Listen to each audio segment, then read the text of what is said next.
Salut les copains, aujourd'hui vidéo sur la chestcam, comment on l'attache à la voile, comment on décolle avec, qu'est-ce que ça donne en vol, les petites précautions à prendre pour que ça donne de belles vidéos, comment on se pose, tout ça dans cette vidéo. Alors pour la chestcam, je suis évidemment parti du modèle tuto de 500 AGL par moteur, celle que j'ai faite. Je rappelle, ce petit matériel, ça vaut à peine 5 € à faire. Hein. Vous allez chez Jiffy, vous achetez les petites des sets de table à 78 centimes, vous en achetez 2. Vous achetez un petit lot de collier, ça vaut 1 €. Un petit bout de carton, vous utilisez les chutes des sets de table pour faire le support et vous avez directement votre chestcam. Après les supports caméra, ça normalement c'est fourni avec vos caméras ou alors ça s'achète pas très cher sur AliExpress. Bref, ça c'est un produit incassable, complètement souple et que vous pouvez entièrement refaire pour 5 €. Alors certains m'ont demandé comment j'accrochais la caméra dessus. Donc moi évidemment la caméra des supports GoPro pour ce modèle là GoPro. Moi je rajoute une petite vis de sécurité ici pour éviter que ce support tombe. Puisque soit vous pouvez l'imprimer en 3D, sinon vous collez directement les supports caméra. Vous bisotez un petit peu, une petite vis, derrière ça vous fait une vis avec un écrou et au moins vous sécurisez le système pour éviter qu'il tombe. Voilà, certains m'ont dit ouais c'est dangereux, ça peut tomber, ça peut se décoller. Bon bah dans ce cas là, ce n'est plus le cas. Aujourd'hui je me suis refait un petit modèle pour une caméra 360 pour voir exactement ce que ça donne en vol. Donc vous avez la chestcam, voilà, bien équilibrée avec la caméra 360. Donc pareil, hein, 5 € à refaire et on verra ça ensemble en vol, ce que ça donne avec une caméra 360. Alors première chose, quelle caméra on met sur ce genre de chestcam?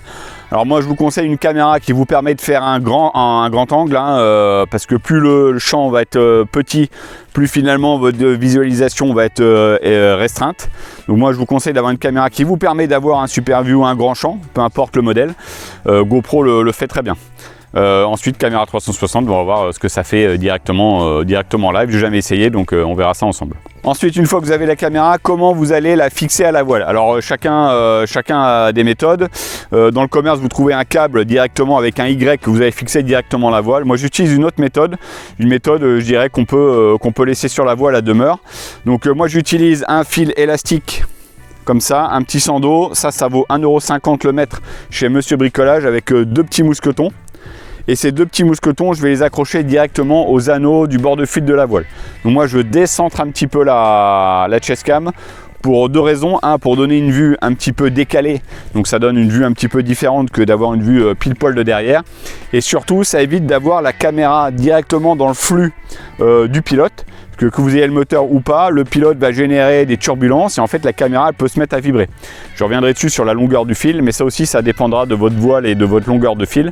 Donc va falloir régler ça pour éviter d'être dans la turbulence du pilote et donc d'avoir une caméra qui bouge tout le temps, même avec un bon stabilisateur. Donc ces deux mousquetons là avec ce fil élastique, là j'ai 1 mètre de fil, je vais les fixer à 2 anneaux de la voile. D'accord, donc là les 2 anneaux vont être un petit peu comme ça et ensuite je viendrai accrocher ma chestcam, le fil de la chestcam avec un mousqueton directement là.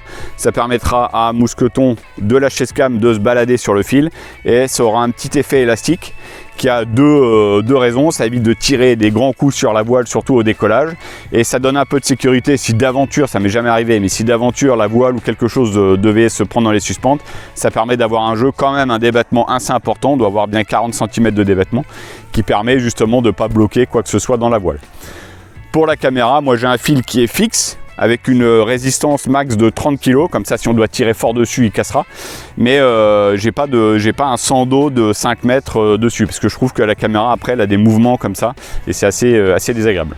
Ensuite pour la caméra, vous avez l'anneau directement de fond de fixation sur la chestcam, en tout cas sur le modèle que moi je vous ai montré sur le tuto. Vous avez un anneau, sur l'anneau j'ai directement accroché une ficelle avec une boucle et j'ai une ficelle de 5 mètres de long, 5 mètres de long qui va se relier directement à un mousqueton. Hop, j'ai un petit nœud, c'est pas grave, un petit mousqueton que je vais fixer, que j'accroche directement dans ma corde élastique. Ça veut dire que ma corde élastique, je peux la laisser à demeure sur la voile si j'utilise régulièrement la chestcam, et j'ai juste le mousqueton à mettre si je veux utiliser ou pas la chestcam. Voilà, comme ça au moins ça évite d'avoir chaque fois à démonter le Y ou quoi que ce soit des petites boucles de la voile. Donc là, moi j'ai préconisé 5 mètres. 5 mètres, c'est la bonne longueur pour éviter que la chestcam, lorsqu'elle doit balancer, surtout au posé, ne vienne se mettre dans les lisses ou dans le paramoteur. Après, à vous de voir, vous pouvez avoir une longueur plus importante pour avoir une vision un petit peu plus éloignée. Ça, c'est à vous de voir. Après, il y aura des précautions à prendre au posé. C'est pour ça aussi que moi, je décentre un petit peu la voile. Comme ça, au posé, il suffit que j'abatte la voile sur un côté et la caméra tombe du côté où j'ai mis la voile. Donc comme ça, il n'y a aucun risque qu'il y ait un balancier, même si j'ai jamais vu le cas, mais qu'il y ait un balancier qui vienne jusqu'au paramoteur. Sachant que moi en plus j'ai une corde qui est plus courte, donc le balancier il termine au-dessus de ma tête, donc aucun problème dans ce domaine-là. Alors pour la fixation sur la voile, rien de plus simple, hein. Ici vous avez le centre de la voile, donc moi j'ai un petit peu décentré, donc directement sur les boucles. Je ne sais pas si vous voyez bien, sur les boucles du bord de fuite, donc ça c'est les commandes de frein. Ok, donc j'ai fixé une première boucle et ensuite je suis allé jusqu'à une deuxième, hein, un peu moins d'1 mètre. Comme ça j'ai un petit V ici et j'ai la deuxième boucle qui est fixée dans les suspentes. Le tout c'est que ça passe derrière. D'accord, c'est que ça passe derrière, comme ça l'ensemble de toute façon il va balancer derrière. Donc il ne faut pas que la suspente qui est au milieu ici, elle passe à l'intérieur. Donc là les deux suspentes sont bien au-dessus et vous avez l'ensemble du V qui passe derrière les suspentes. Voilà, et ensuite je viens attacher le mousqueton de la chestcam directement ici. Ça fait un petit V sur le système d'attache. Ensuite la caméra, je viens la déposer juste derrière les suspentes, derrière moi. La caméra elle doit être entre moi et le paramoteur et je viens fixer cette petite boucle directement sur l'attache de le sando, hein, qui est sur le bord de fuite de la voile. Point particulier, toute la ficelle doit passer sous les suspentes, hein, pour que là, quand la voile se lève, eh bien, la corde elle soit derrière la voile. D'accord, passez pas par-dessus, sinon vous allez forcément avoir la corde qui va passer devant les suspentes. Voilà, donc moi je laisse ça à demeure et ensuite je viens juste, quand je vais utiliser la chestcam, je viens juste fixer le mousqueton directement à la voile. Donc là, hop, un peu de mal avec une main là. Voilà, directement le mousqueton sur la voile. La particularité, c'est que ça peut bouger un petit peu comme ça. Donc ça donne un peu de mobilité à la tâche. Et après, il y a le système élastique, surtout lors du décollage. En vol, après, c'est plutôt stable. Voilà, une fois que vous avez installé votre matériel, la caméra ici, vous la mettez en version cône juste derrière vous. Comme ça, le balancier, quand vous décollez, est moins important. Il n'y a plus qu'à s'équiper. On voit ça directement en vol. You up at night, yeah. Make all the demons quiet, yeah. We were built to thrive, yeah. I think that we've all had enough, yeah. I think that we've all had enough. Sick of dealing with the old plan. They know that we're calling their bluff. You got me like, oh yeah. I think that we've all had enough. Sick of dealing with the old plan. They know that we're calling their bluff. Hey, it's too late to try to go contain it. A generation fueled by creation. We live lives on a small screen nation. We control the airwaves, no negotiation. I refuse to think we need saving. Something good will come from creation. And when we think that the world is too anxious, we'll adapt, evolve, survive and save it. What keeps you up at night, yeah. Make all the demons quiet, yeah. We were built to thrive, yeah. I think that we've all had enough. What keeps you up at night, yeah. Make all the demons quiet, yeah. We were built to thrive, yeah. I think that we've all had enough, yeah. I think that we've all had enough. Sick of dealing with the old plan. They know that we're calling their bluff. You got me like, oh yeah. I think that we've all had enough. Sick of dealing with the old plan. They know that we're calling their bluff. Hey, oh yeah. I think that we've all had enough. Sick of dealing with the old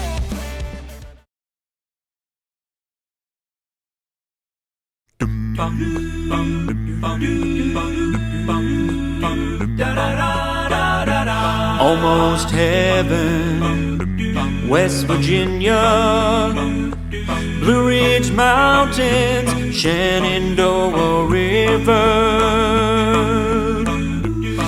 life is old there, older than the trees, younger than the mountains, growing like a breeze. Country roads,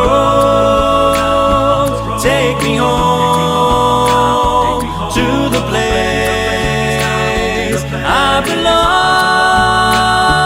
West Virginia, Mountain Mama, take me home. Country roads. All my memories gather round her, miner's lady, stranger to blue water. Dark and dusty, painted on the sky, misty taste of moonshine, teardrop in my eye. Country roads, take me home to the place I belong.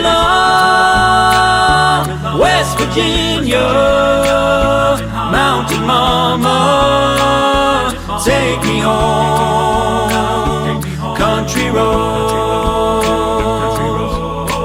I hear her voice in the morning how she calls me. The radio reminds me of my home far away. Driving down the road I get a feeling that I should have been home yesterday. Yesterday.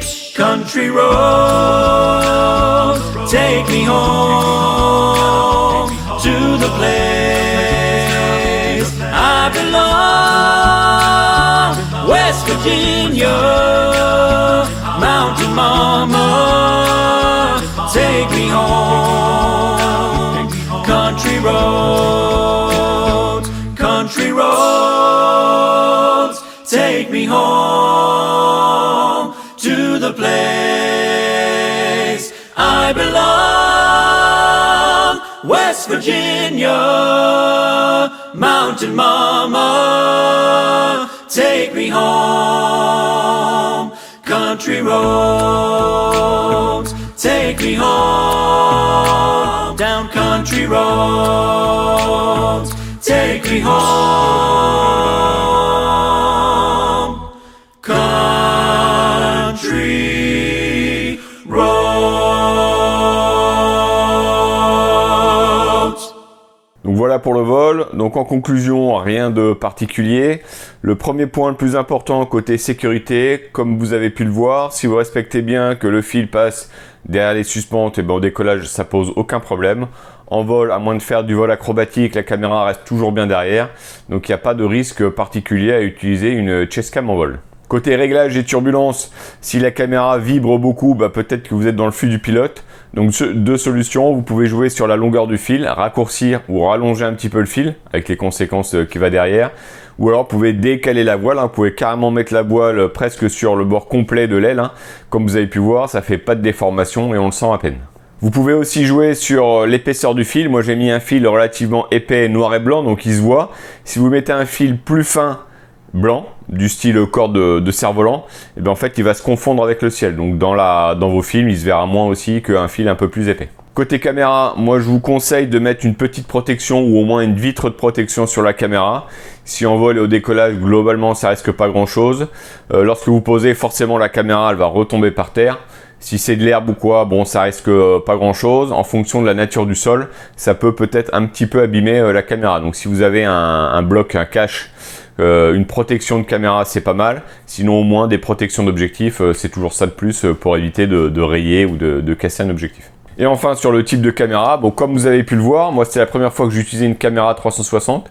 Donc je modifierai un petit peu la chestcam parce que je trouve que l'objectif est trop près du, je dirais du volant, de la jupe qui est derrière. On me l'avait déjà dit lorsque j'ai montré la vidéo, mais j'avais pas le temps de changer le système de fixation.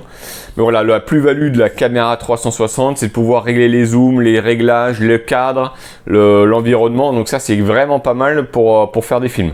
Bon, ça marche aussi avec une perche à selfie, ça marche lorsqu'elle est sur la tête ou en chestcam, mais voilà. Donc pour la caméra, un grand angle, c'est pas mal pour avoir la plus grande vision. Après, vous pourrez toujours faire des zooms, etc. Voilà, le plus-value de la caméra 360, que ça soit en chestcam ou en vidéo générale, c'est de pouvoir régler l'angle de vue, le zoom, la hauteur, l'endroit où on veut regarder, et pouvoir le faire aussi de façon dynamique pendant toute la durée du film. Donc ça, c'est vraiment pas mal. Dans le parapente, on peut voir aussi les gens qui déploient la caméra en vol, c'est-à-dire qu'ils lovent le fil pend derrière, ils ont la caméra sur eux, et puis en vol, ils jettent la chestcam, et du coup, elle se déploie en vol. Bon, aucun souci à le faire là-dessus, même si avec derrière notre arceau, c'est peut-être un peu délicat. Moi, j'ai jamais testé, je suis pas hyper fan. Mais pourquoi pas, ça permet peut-être de pouvoir déclencher la caméra au moment où on veut filmer. Bon, après, une fois qu'elle est partie, j'ai vu personne essayer de la récupérer. Donc ça peut être intéressant. Pourquoi ça peut être intéressant? C'est parce que justement, une fois que la chestcam elle est partie, et bien en fait, pour déclencher la caméra, c'est délicat. C'est-à-dire, soit vous avez un système Bluetooth Wi-Fi qui vous permet de déclencher la caméra en vol, mais ça veut dire qu'elle est déjà en route dès le début du vol. Sinon, après, si vous avez le moindre souci sur la caméra, etc., là, vous ne pourrez pas régler. Donc là, par exemple, sur ce vol-là, j'ai pas le posé. La caméra s'est arrêtée juste avant le poser. Je sais pas pourquoi.